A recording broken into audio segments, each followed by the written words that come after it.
What's going on, guys? John Elder here from Codemy.com, and in this video, we're going to start to learn how to build dynamic websites with Flask and Python.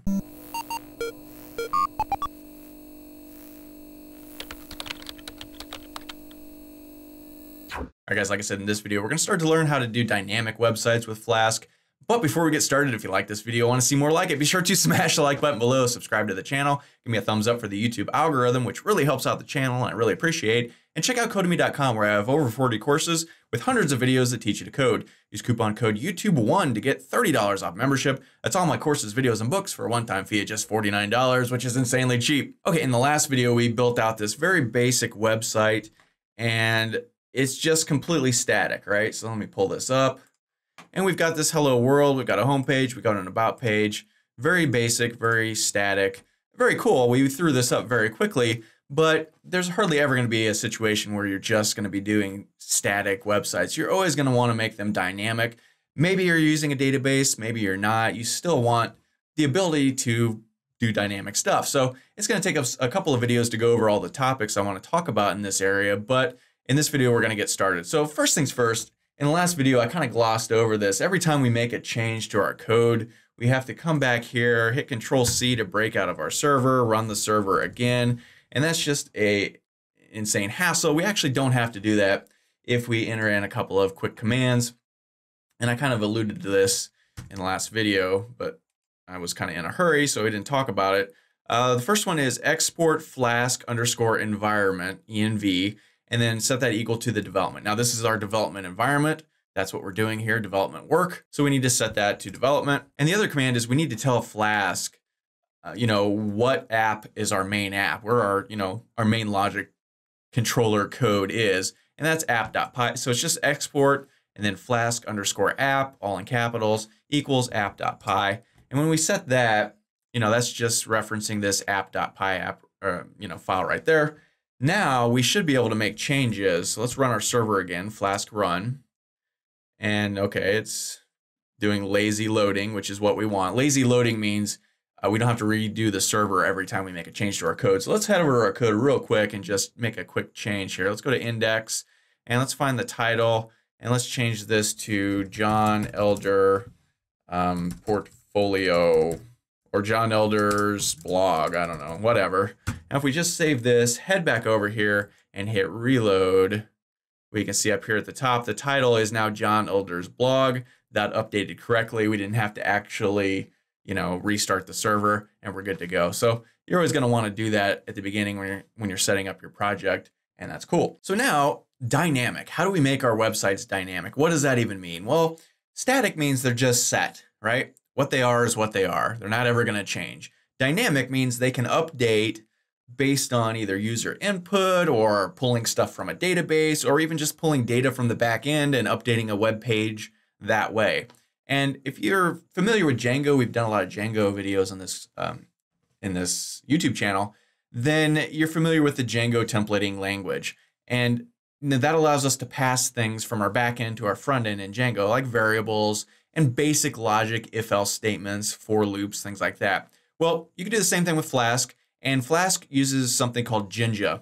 With Django, it's the Django template language. With Flask, it's Jinja. And if you understand the Django template language, Jinja is going to be very, very familiar to you. They act very similar. You see that we've got block titles and end blocks. We've got for loops, and even the syntax is the same. The opening and closing curly braces and percentage signs, that's the same as in Django, right?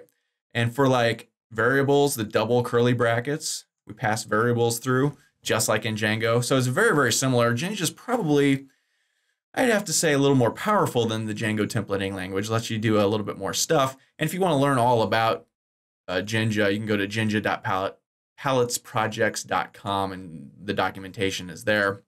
I'm going to show you what you really need to know. I mean, the main stuff we're going to go over, but very cool. And we can do that. So just like with Django, we can pass things from our sort of controller, our app.py here, onto our templated web pages very easily. And we do that just right here. So there's several different ways. If we wanted to create a new title, we could just create a variable and we could say John Elder's portfolio.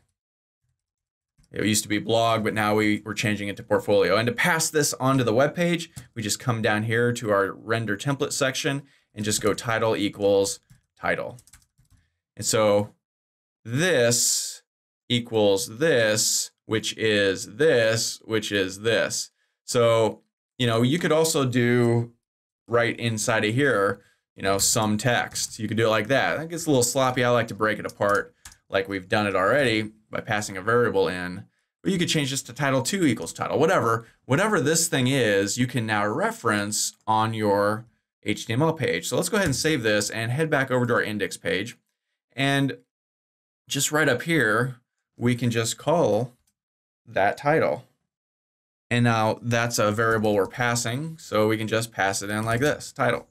Save this, come back here, reload. Now it says John Elder's portfolio, which is, of course, this thing right here. If we wanted to change this back to blog, sort of dynamically, not really, but sort of, we can just change it here, come back here, hit reload. Now it says John Elder's blog again. So, you know, very, very easy to do things like that. And, you know, not much to it. Now we can do all kinds of stuff like that. We could pass more complicated stuff. So let's go to our about page and let's create a Python list called names. And let's just set this equal to, let's just make a basic Python list. And let's create some names. Let's go John, separate them by commas, as you always would. Mary, we can go Wes, we can go Sally, I don't know, right? So now we can pass in that list. So names equals names, right? So if we come back to our about page right here, and let's just underneath, let's see, right here where it says about me, we could create a p tag and just, I mean, we could just output it like this, and let's just see what this looks like, names, right? So we come back here, go to our about page, we could just see this basic Python list is being outputted, which is not great. We can reference any one of those things by just calling the dot. So we could call .0, come back here and hit reload, and boom, John. Why 0? Because Python lists start at 0. They're indexed arrays basically, and each index number represents a part of the array. So the 0th item in the list is John. If we go back here and take that back off again to look at this one more time. So John is the 0th item, Mary is the first item, Wes is the second, and Sally is the third. So 0, 1, 2, 3. If we want to reference Wes, it would be 0, 1, 1, 2. So we could just .2. Python is object-oriented. This is an object-oriented sort of way to do it. Boom, we get Wes. Now, like I said, Jinja has basic loops and if-else statements. So we can do that instead. We could come up here and go, let's go for name in names.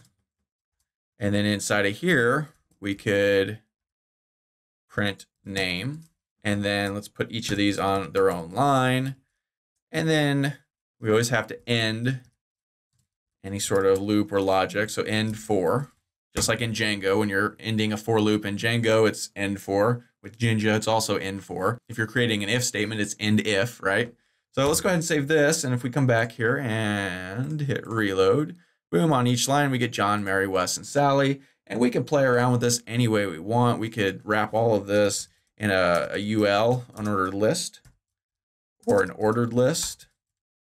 If we want them to have numbers, oops, we want this to be, come back, OL. And then inside of here, we could just go LI to create a list item.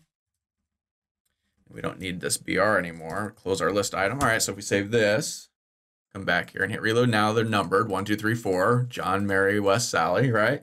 We can do unordered list, or we can do, yeah, unordered list. So UL instead of OL. Boom, boom, boom. We can do logic inside of here, right?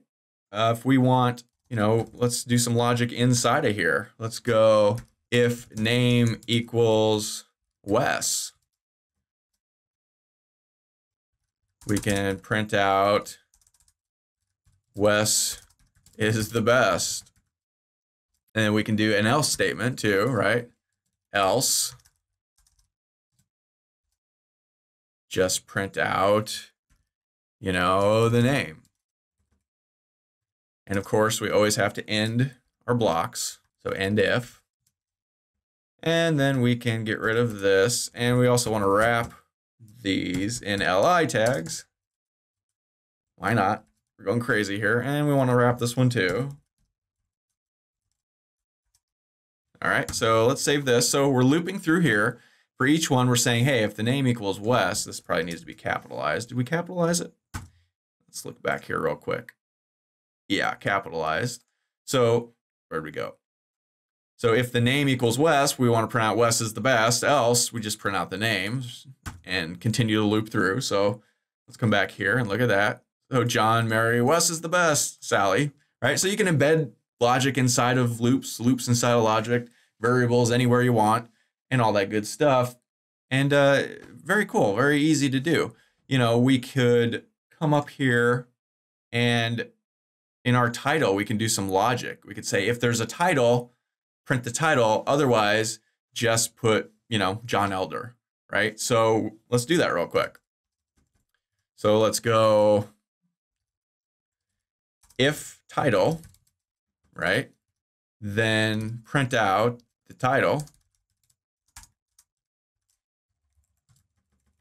right? Else,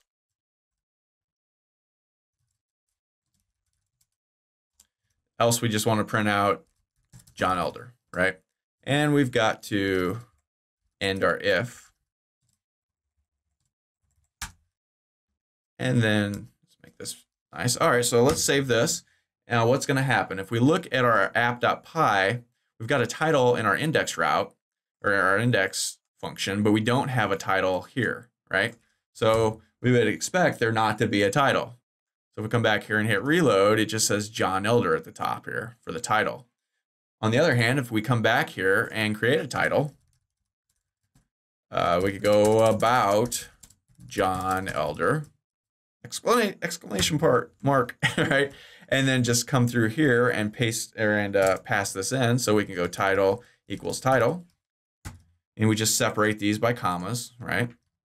So we save this, come back here and hit reload. Boom, now it says about John Elder up here because we have this logic going on. So this is how we pass stuff through. This is how you can use templating language on your HTML files using Jinja. Jinja just comes with our app. Right? If we come back here and break out of here and pip freeze, when we installed Flask, you could see it installed Jinja2. It's just baked right in, right? Run our server again. So there's nothing you have to do in order to be able to start using this. You just start using it. And, you know, if statements, for loops, those are the main things you're going to use. Variables, passing those in and through. Really, that's what you're mostly going to be using Jinja for. But if you really want to dig into it, I'm not going to get any further details into it. We're going to talk about blocks in the next video. But other than that, you know, you can come through here and dig through the documentation if you're interested in that, or you could just go with what I've just shown you in this video and what we'll talk about in the next video, and that you should be good to go. So okay, sort of dynamic. We're starting to build our dynamic website out. We're passing in variables. We're updating them on the fly with whatever, you know, code comes from the back end. That's the first step towards making them truly dynamic. Eventually, we're going to want to add a database to make them really dynamic, and web forms so that people can input data and the website changes based on that. And we'll get into all that in the next few videos. But this is really a good first step, and just super easy to do this stuff. Jinja is really intuitive, really easy to use. And if you're familiar with Django and the Django templating language, you'll have no trouble at all picking up Jinja. They're almost identical in most ways. So that's cool. So that's all for this video. If you liked it, be sure to smash the like button below, subscribe to the channel, give me a thumbs up for the YouTube algorithm, which really helps me out. And check out Codemy.com, where you can use coupon code YouTube1 to get $30 off membership. So you pay just $49 to access all my courses, hundreds of videos, over 40 courses, and the PDFs of all my best-selling coding books. Join over 80,000 students learning to code just like you. My name is John Elder from Codemy.com, and we'll see you in the next video.